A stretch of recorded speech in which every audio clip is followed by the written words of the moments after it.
Dolphins. They were. And then lost. Yeah. All right, Maurice Corrett joining us now. We're going to do no fence riding. Maurice, Hey, great to see you, my man. You ready to play the game? Hey. Yeah, I was feeling bad after all the stuff I talked last week. What do you mean? What are you talking about? Well, my Browns predictions, I felt bad. No, you called the best game for Brissette yet, and you were spot on with That's that true. one. You're Just- right. Yeah, we you all nailed missed it. the final score and the winner. No, I'm talking about my defense predictions. I thought the defense would have done better like everybody else. Yeah, well, you're not alone in that camp. We all thought they would have done better. They were horrible. we all thought nobody thought they were going to blow that lead. And we're all hoping they do better tonight. Yeah, All right, yeah. so if you're new to the show and you haven't seen it, no fence rider means Mikey throws out a topic and it's not, I don't know about that, or, it could go either way. Yeah. We're definitively on one side of the fence, and the graphics for this are great. You're going to love them. So, Mike, what's our first no fence riding? So with Maurice, we're going to show the question. We're going to let Maurice answer, then we'll show you guys your answers. Very so good. The first question, Maurice, let's take it, Steve. Will the Browns force multiple turnovers tonight versus the Steelers? Maurice, you're up first. I'm going to say yes. They're looking to improve upon last week and show us that we are believers in them and they are who we think they are. So I'm going to say yes.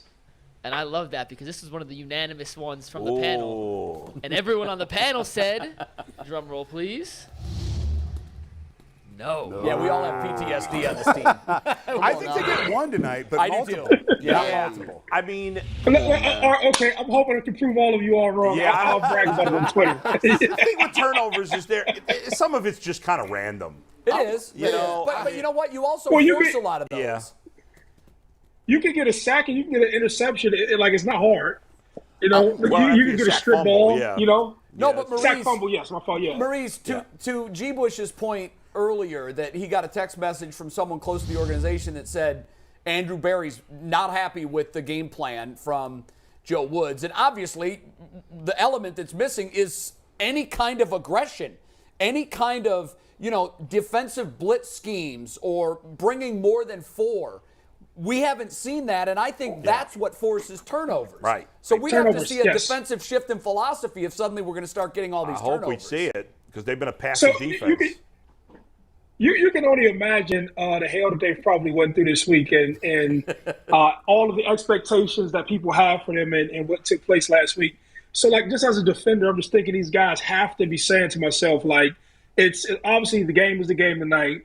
I'm going out here. I'm going to cause a fumble during a sack or something's going to happen. One thing you'll find out about me, I'm just like the eternal optimistic guy. I just always I got like this eternal optimism. All right. So I hope you're right. I hope your sunshine and rainbows I hear you, philosophy. G. Remember Maurice, when I see them dudes start backpedaling before the ball is even starting there, they got their back turned like they about to fail. I'm like, we ain't getting no picks. You can't get no picks running back playing cover 3. True. They'll never jump routes. Backing up at the goal line. I don't get it, man. The great equalizer in this game, though, and why I went with this as one of the questions, is Mitch Trubisky. He may just gift you 2 That's interceptions true. at some point. That's true. He might. All right, Mikey, what do you got next? Yeah, what's number 2? Number 2.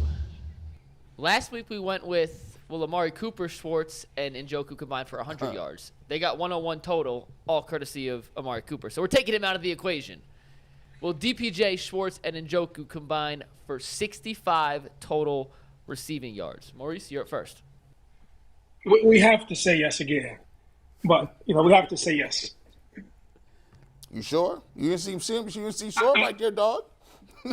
I said we have to say yes. So, okay, I'm assuming they'll play heavy on the run, and I'm assuming that they'll play heavy on Amari Cooper, which leaves everybody else to have an opportunity to catch the ball. That's what I'm assuming. You have to shift coverage to protect yourself from Amari Cooper, and you have to have some sort of run presence, which obviously you'll say, okay, it's old school basketball. Let's take Amari Cooper and minimize the run and make these other guys beat us. And you would have to believe that those guys are sitting in the locker room right now listening to this show, and they can hear me right now. And hopefully that they prove us wrong. Or hopefully they prove me right. I hope you are right. So Maurice says yes. Let's see what everyone else said. Steve, we can take it full. I need one of y'all. You got them all. Maurice was afraid he was going to be living on an island for the first two I agree with Maurice. I think, the Steelers are an aggressive defense. Even without Watt, they're going to try to be aggressive. That's their tendency. Which means Brissett's not going to have the time to just wait for Amari Cooper because he was so focused. I think they're going to spread it around a little more. I think the Steelers defensively in the passing game will obviously be focused on Amari Cooper. And I think I don't think any of those three guys are going to have a monster game individually. No, Right. but that's not a high bar. No, that's what I when I read it. My first thought was, this question's just pathetic. It is pathetic. because if you start thinking about it, it's just 21 and a half yards. Well, I'm taking Schwartz completely out of the equation. I'm just looking at Njoku and need the two to get his- DPJ. So I need 30 still from. we have to average 33 yards. I need 33 yards apiece, my God. I need 30 from Njoku and about 40 from DPJ. That shouldn't be too much No, for that's your not- number that's two not. receiver and your tight end. No, I'll tell you what. If you wanted to stump us, get it at like 85. Then I'd. Do you want to know how I came up with that number? Yes. Yeah. I took their total from last week, times it by 2, and -1. All right. There you They go. had 0, 0, and 33. Well, I'm gonna tell you this. For me, you're not going to see you're gonna start not seeing backup Brissette no more. I think Jacoby Brissett gonna be borderline starter material. More like what we saw last week. You're gonna start seeing borderline starter material from not 290, but I think you might start seeing them 229, 250. What are your indicators? What's that? I said, what are your indicators that makes you believe that? Oh, look, I just thought he was crisp. I thought he was. He looked very efficient. I don't think he can play better than what he played against the Jets. I think do. that's the ceiling. I You think do. he can play better? No, I think he played better. I think he played better than that. You know why? Because he had a couple drops. And Njoku dropped the rock. Well, but I mean, that's not on him. No, he right. put the ball in places, and Right. there were drops. He could have been 25 for He 25. could have been statistically all better. he missing is a predetermined shot play. If he can hit a shot play, all of a sudden, That's the only thing we haven't seen from the him, only really. thing we ain't seen. Did I mention this on the show? Yes, I think I said it off the air about being in the locker room and talking to Jacoby. Did I say that off the air? Was that anyway? you I said got No, it. no, I think you talked about it. Hey, Were you- So Tell us. I was in the locker room whatever day it was, Tuesday I think it was, and yeah. I had not met Jacoby yet, like in a one-on-one setting. Yeah. And I had written. You didn't say this on the air. And yeah. I'd written, and I've written multiple times they should have gone after Jimmy G. I've said it on the show that I don't believe in Jacoby. Well, now when you're standing 6 feet from the guy, am I supposed to act like I didn't say those things? Well, you're just hoping he doesn't have an athletics. Well, no. So I went up and introduced myself, and I said, "Hey, just so you know, I'm Jason Lloyd with The Athletic. I said a lot of really mean things about you, and you shut me up last week. You played great." That's a really interesting introduction. No, because it. like What was his like, response? and Jacoby's like, "Yeah, well, I don't know anything about it. I don't know what you're talking about. So that tells you how much it meant to me." Like, but it's like it's this weird thing. Like, am I supposed to act like I didn't write that and, No. and talk to him? So you But just let's own it. juxtapose that with how Baker would have already read it. Oh, he would have Googled you. He would have known exactly who you were. And when you walked up to him, he would have childishly left the locker room. Yes, probably all true. So And then he would have said he didn't care and didn't actually. I read didn't read it. I don't even know who that guy is. Yeah. Hey, So man. I ate it, and I thought he handled it So well. that means you saying he good now. No, Let's not get nuts. No, what he said was he proved him wrong for 1 for week. 1 week. Yeah. He shut me up for a week. Hopefully, they'll shut us all up for a second week. Maurice, I'm wondering, not that guys were writing bad things about you when you played, because I covered Maurice. You- He probably doesn't remember this. I covered that team. did you ever write anything bad about him? I mean, he wasn't giving us I'm anything. sure he had a bad article. Well, I'm sure. let's not talk about those NCAA violations. No. Okay, On the listen. field. On the I field. want to leave all that garbage where it belongs. On the field, On no, the he was field. sensational. Oh, you know what? Maurice. I probably wrote something mean about you when you fumbled 3 times at Northwestern. I probably wrote something mean about you then. Maurice, do you remember all anything, good. writing anything negative about you, and then you coming face to face? Like, what is that like? No, the irony of all of this, I've only had one, like the irony of full circle of life. So the biggest article was the one and done article by Gene Wojciechowski. Right, And yes. that was one that it wasn't portrayed like accurately, right? And 20 years later, he's sitting across me in my living room, and I said, I didn't want to do this because 20 years ago. And so we laughed it off. And so they have another that special that I did is coming out the Michigan week. It sounds like they were going to do it this week, but I laughed about it 20 years later. But when you're an athlete, I tell you like this: none of my on the field play got criticized. Probably that Northwestern thing did, but all of my stuff after after football, just all my off the field troubles and stuff like that. That stuff had more effect on me. And as a player, you think that you're tough, but that stuff definitely does affect you when you hear nasty things because the fans build you up and people build you up and they make you a celebrity, and you get used to seeing like good articles about you and everybody praising you. And then when somebody kind of like talks directly to you or gives you a difference in opinion, when you're young, you just don't know how to handle it, and it does bother you because you want, everybody to be nice or to be favorable. So, that guy probably seen it. But also, I would say one thing that is a little bit different now is social media. So you're used to people talking crazy to you. So it may condition you for a reporter saying something bad about you or a journalist. Real quick, I know we got to move on. When you were at the at LeBron's McDonald's All-American game, and I was trying to give you my business card because I wanted to talk to you, and you were completely ignoring me. You're like, man, what do you want? And I'm like, just call me sometime. And you took my card. You're like, fine, like get out of my way. See, and now we're on the show together, right? Who could ever see that coming? And you know what? Just to prove to everybody that and I think if you've watched the show, you know him, that Maurice is a great guy. That might have been a one-off. When my son was jumping in the Big Ten championships at Spire, Maurice saw, he was in Columbus, and he saw that the meet was coming up, and he said, hey, what are the details, when and where? And Maurice got in his car, drove from Columbus to Spire. It's a couple-hour drive. That's incredible. And he sat there in the stands. And for my son, I have to tell you, you knew that because he told you after the meet. My son was like, this is the most surreal thing that's ever happened to me. Maurice Clarett was my hero. Yeah. And now he's in the stands rooting for me at the Big Ten championships. That's awesome. That was a pretty cool thing, and he didn't have to do it. That's the kind of guy he is. He does a lot of stuff like that. All right, what's the next up on the Fence Riders? We are done with the unanimous. We have all split decisions moving forward, so nobody will be on an island. But question number 3. Will the Browns allow a passing touchdown of at least 29 yards tonight against the Steelers? Maurice? Yeah. By the way, I think he stole the words out of my mouth. Yeah, I would say I would believe they'll do it. Unfortunately. Wow, not all rainbow and sunshine. By the way, can you bring up the Fence Ridin picture again for real quick? I just had an observation I wanted people's take on. Yeah, give us 1 sec. We'll pull it back up. For the briefest of seconds, when I saw the picture of us all in there, I thought Tyvis was Tristan Thompson for like half a second. Yeah, he got a little Tristan in there. Like a half a second. I was like, why is Tristan? Oh, no, it's Tyvis. It's a little T-top in that. And Brad's still looking for his glasses. Sorry, Mikey. Go ahead. All right, so Maurice says yes. Yes. 2 of you also say yes. Let's see who he agrees with. G and J. Oh, wow. Oh, the tag team, right. Nice wrestling. Look at the nasty boys. That is the best name yet. Oh, that's so good. The next T-shirt coming. Oh, from my UCSS. God. That's Clothing great. apparel. Yeah, I mean, Mitch Trubisky, to me, first of all, yesterday Brooke Pryor said their offensive line's been a little better than they expected, but it's still not very good, just not as awful as they thought. But they're not throwing the ball downfield. Now, maybe they will try to do that because the Browns have had their problems. And it's easy to think the Browns will give up a long pass because they have 5 times so far. But we've been talking about it. Like, the Browns, you have to believe they've gotten the message on the communication.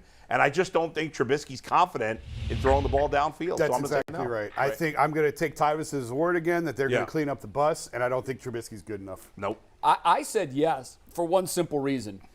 Just as we're screaming for the defense to get more aggressive, in Pittsburgh, the overwhelming cries are, do you know that you can throw the ball down the field? Yeah. Where are our down the field shots? Not that they're going to play to the critics, but the critics are right, 100% right. And you've got to be able to do that in this NFL. So if Kenny Pickett plays the second half, I'd like to You'd like to my switch your answer. bets. Yeah. I just think, and again, the proof is in the pudding. Yeah. They've given up, 5 of those this year? Maybe more? Yeah. And they got games. They got receivers. They got people that can make those. Deontay Johnson. They got Chase Claypool. They got Pickens. They got receivers. Pickens hasn't done anything yet. But he did have a big catch in the one-handed catch against the Bengals. Now, here, a lot of what is predicated on a receiver is what is your quarterback doing, and obviously we just talked about he's dinking and dunking right now. But when they threaten your viability and say, hey, look, you don't go down the field next week, it's a wrap because they got 10 days to get the rookie ready, right? So he knows this is it. No, I was going to say this, and you know how guys act in the locker room. If you're a receiver who hasn't gotten the ball thrown deep to you, or if you haven't caught a long pass or a long touchdown, they're knocking on the quarterback's door. They're knocking on the quarterback coach's door, the head coach's door, or the receiving coach's door, and they're asking, "Hey, man, get me involved, get me some touchdowns, get me going." And if that stuff hasn't been done up until this point, and you have the fans who are screaming on it, and they know that they have the guys to stretch the field, I just would like to believe that they'll at least take shots. This is two units that have been a disaster so far this year. Facing off against Brown one another. secondary and Steelers passing game. The difference is the Brown secondary has the talent. The Steelers passing game has the talent at wide receiver, but I don't think they have it at quarterback. Yeah, but we said that going into Carolina, and we said that going into the Jets. We certainly did. We'll find out for sure. I mean, this is true. We think that the Browns defense is going to shine. I said last week they should pitch a shutout. Saying, no. This time they got it fixed. This time they got it fixed. If they don't do their thing today, I'm starting to rethink if you good or not. I'm gonna just have to go there. All right, number 4. Number 4, this one plays right into Maurice's hands. He has a better idea of this than any of us. But will Kareem Hunt have more total yards than Najee Harris on Thursday Night Football? Maurice? No, Naji will probably get more opportunity. I just think Naji will. Yeah, he'll have more opportunities to touch the ball and to perform, and they'll lean on him more to loosen the pressure on the quarterback. So Maurice says no, and he agrees with 3 of you. The lone person on the other side of the fence is G. Bush. Mr. Bull. I am on an island here, and maybe this is some wishful thinking because I have Kareem Hunt in 2 of my fantasy leagues. Oh yeah. Now we get it. We understand exactly where this Let me came explain from. something to you. You guys have been saying that Kevin Stefanski had a great game plan offensively last week, and for the most part, I agree. But here's my one big beef with what they did last week. Even though the offense performed well, there were long stretches of time when Kareem Hunt did not play. Yep. And I don't understand that. I know Amari Cooper's a good player. I still think Kareem Hunt's the second best skilled position player on this team behind Nick Chubb, and I don't think it's that big a gap between those 2 guys. He is a great player. No. The league it's like everybody's forgotten how good this guy is because he just doesn't play a lot. Now, I agree with Maurice that Najee will get more touches than Kareem Hunt. But I think Kareem Hunt is a better player than Najee Harris, and the Browns have a better offensive line than the Steelers do. Najee has struggled to get going because they have struggled in run blocking. And I think Kevin Stefanski's got to realize that there was a time last week where he went 3 straight series without Kareem Hunt being on the field. You're right. You got to have them on the field together more this week as they did in week 1. I hope he's giving them a spell. That's what he did last year. They ain't tired. You would see Hunt for it's like he's got him on a pitch count. But too long. Tired. Hunt was out of the game agree. way too long last week. And we didn't see them on the field together. No, I think we got to see it this week, and I think Kareem Hunt's going to break a big play tonight. Kevin Stefanski is like the dude that always forgets his anniversary, right? Until he get reminded. They be like, okay, cool. Well, I got you something. No, your wife's not going to be nearly as happy as if you just remember it yourself. Right. It's the same way with putting Kareem Hunt in the game. We got to keep telling you to put him in the game. You'd be like, oh, yeah, you're right. I do got Kareem Hunt. Let's put him in all of a sudden. No, you should have him ready to go. Mark it on the calendar. We about to go out to eat. This is your gift. Why can't you do the same thing with Kareem Hunt? It's already scripted. I got 15 touches. Yeah. He is a stud.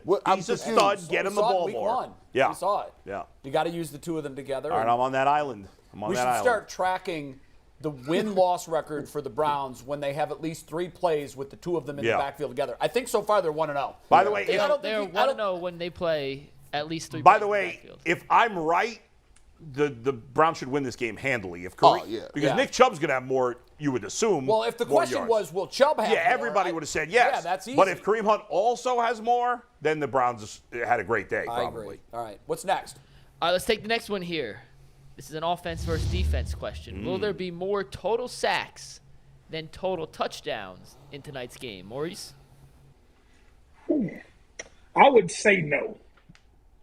No for Maurice. So you're saying more sacks, No, or more touchdowns than sacks? There will be more touchdowns than sacks. Yeah. Okay. Let's see how the panel answered. Once again, Mr. Bull. Wow. Well, I think this one's easy here. I think, by the way, this is the lowest over-under this week. It's 38, I think. It should be. Which is absurd. I mean, you rarely see over-unders under 40. Yeah, to me, this was a no-brainer. I think there'll be at most 4 touchdowns in this game, maximum. So then all I need is, and I think there's only going to be 3 touchdowns. I think the Browns are going to have 2, the Steelers are going to have 1. But Where are the 4 sacks coming from? Yeah. I mean, TJ's out. Yeah. Clowney's out. So you Miles don't have, banged up. Miles has the neck. The Steelers. He had one listen, tackle last week. You heard what G said about they want to be more aggressive. I have been, even before I heard that, I thought the Browns, because I believe this Browns defense is really talented and they have underachieved big time. And I felt all week that the Browns were going to come out in this game like the Steelers had just insulted their family. And they were going to play this game this way. And I think the Browns alone, as a team, I don't know who they're going to be from. Might be some random dudes that are filling in on the defensive line. Right. I think the Browns alone will have at least 4 sacks in this game. Wow. And the Steelers will get 1. They get 1. Okay. Well, I hope we're all wrong and you're right. Yeah. He's speaking for his fantasy league. Yeah. What's that? He got the Steelers. No, you're speaking on behalf of your fantasy league. I have the Browns defense. Oh, In one of my leagues. No wonder you're 0-2. hey, man. I'm not in this league. He's been I'm not influenced. 0-2 in any other league. Only in this All right, we have one more or freaking not? We do have one more. By the way, Yeah. they are expecting Alex Wright to play a lot. Also, Isaiah Thomas, their other, I think, Yeah. 7th-round pick, is going to play. Yep. And with no TJ He's Watt, bulked up a lot since he was an NBA player. Steelers do have Alex Highsmith, He's not who's getting tied any with sacks. Myles Garrett for 3rd overall in the league with 3 sacks. So there are some guys on the field who can generate some pressure, but Yeah. you are right. It is not the same without No. TJ Watt. Number would have been a lot higher with him. All right, last question. This is an even 2-2 split on the panel. Oh. So you're going to be the deciding tiebreaker here, Maurice. Will Jacoby Brissett throw for more yards and touchdowns, both, than Trubisky? This is through the lens of wishful thinking, and the answer is yes. At least he's honest. We appreciate the honesty, I say yes. and let's see who you agree with. It's a 2-2 split. Is the tag team back together? No. Oh, wow, we got a new tag team. Oh, you and I teaming up, bro. Yeah. I got Jacoby with 1 touchdown and Trubisky with 0. Y'all look like the Steiner brothers. Scott Steiner. I don't have faith in Jacoby in both categories. If it had been an either or, This but in one was both. the toughest one for They me. could I don't know easily about be you. ties, They right? could be, I mean, not like yeah. you have any faith in Trubisky. And no, and Yeah. if it's a tie, then it's a no. It's a no. push, That's true. Right? Yeah, no, That's yeah, true. it's a no. You're right. Okay. He's not. When you said and, You just said he's going to get better and better and better. that's I was about to say. True, you should have said yes here. You can't get that better that quick. He touchdowns in. Slow increments. Yeah, come on, this we're looking called for hedging his bets. We're talking about gradual rise. Maurice, what do you have the score of tonight's game? Who's winning and what's the score? Who's winning? What's the score? Wishful thinking. Let's go 35-21. Whoa, Wow. 35. That's 8 touchdowns. This is what I'm trying to tell you. I'm hoping, this is my hope. I'm hoping that Jacoby can build upon last week. I'm hoping that you have the 2 running backs going, and this is just wishful thinking. And I believe that the Browns. I believe in Jacoby getting a little gradually better, and I believe that last week in some capacity helped him, just like G. And I just believe that somebody really needs to emphasize the importance of keeping Chubb and Kareem Hunt on the field at the same time. Yes. And I'm hoping that is the Cleveland spirit. I nominate G. Bush to do that. Hopefully get it done today. Yes. I want G. Bush to dress as a coach and just stand next to Stefanski the whole game and be like, yo, Yeah, hey. we haven't seen him together in a while. Let's go. And he be waving me away. Go away. By the way, no, we need to put him in and him in 2 times. They're like, stop making signals, G. Bush. That's not the signals we wanted. But Maybe I'll G. say Bush this. could You signal the need- DBs, too. Well, everybody else But is on you the need some sidelines. identity. Go ahead. Sorry, Maurice. Maurice. You Go need an ahead. identity. I'm just saying you need an identity with something on offense. Everybody has to have some identity, and the coach has to say Jacoby isn't the long-term solution, and so we need to build around these guys in the backfield. Those guys are more durable. You know what you have with them, and offense should be ran through them. And that's how you open up and loosen things up for Jacoby. And I would do that. That's what if I know my quarterback doesn't have a strong arm, I would make the most immaculate, 15 and under yard game with the pieces that I have, and just say, hey, you're going to drive down the field. I'm being serious, because you can throw slants, you can throw dinks and dunks, but we seen that he just doesn't have the arm power. And you do this in preparation for Deshaun to come back. This is just my opinion. Yeah. And I would make a sell to Kareem Hunt that, hey, man, you see that you may be a backup, but I'm going to get you involved in the offense and wait on Deshaun Watson to get here. But I wouldn't be trying to build anything around Jacoby.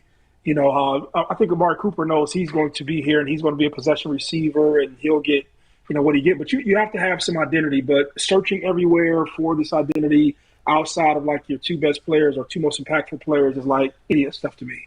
Yeah.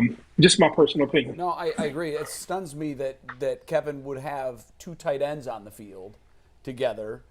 And they're going with Michael Dunn as sort of the third tight end in a lot of looks. He was the eligible receiver. I can't tell you how many times. Which is just stunning to me. So you're going to put three at a position that you're okay.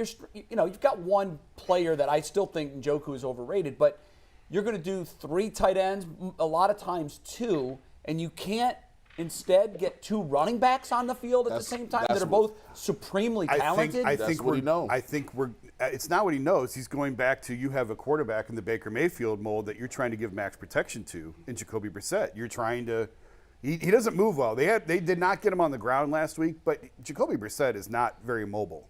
He doesn't move very well. And I also wouldn't say he's immobile. I wouldn't put him in that category. But they got a good enough offensive line. I don't know how many guys do they need to block. Let's go. Get rid of the ball. We saw it last year with the three tight end set. But if you get the ball to Kareem Hunt quickly or Nick Chubb quickly, you don't need to worry about blocking. I'll be curious to see. Watch Michael Dunn and listen how many times they say, I think it's 68. 68 is an eligible receiver. When I listen, a lot of times you can't hear it on TV, but if you pipe the radio sound in, you hear it very clearly on the radio when they announce eligibles. And you heard it all through the game last week. There was probably 7 or 8 plays. Yeah, it was stunning to me how much you could hear being reported. I wonder if there's a play in there where it's a pass play to Michael Dunn. See. We haven't seen it yet. But it's in there. And it's fine if you do it once in a while. Maybe you're saving that for a goal line in a big game. If you saving Michael Dunn out of the backfield, and that's your big head. No, I'm just saying. The surprise play, the 2-point conversion.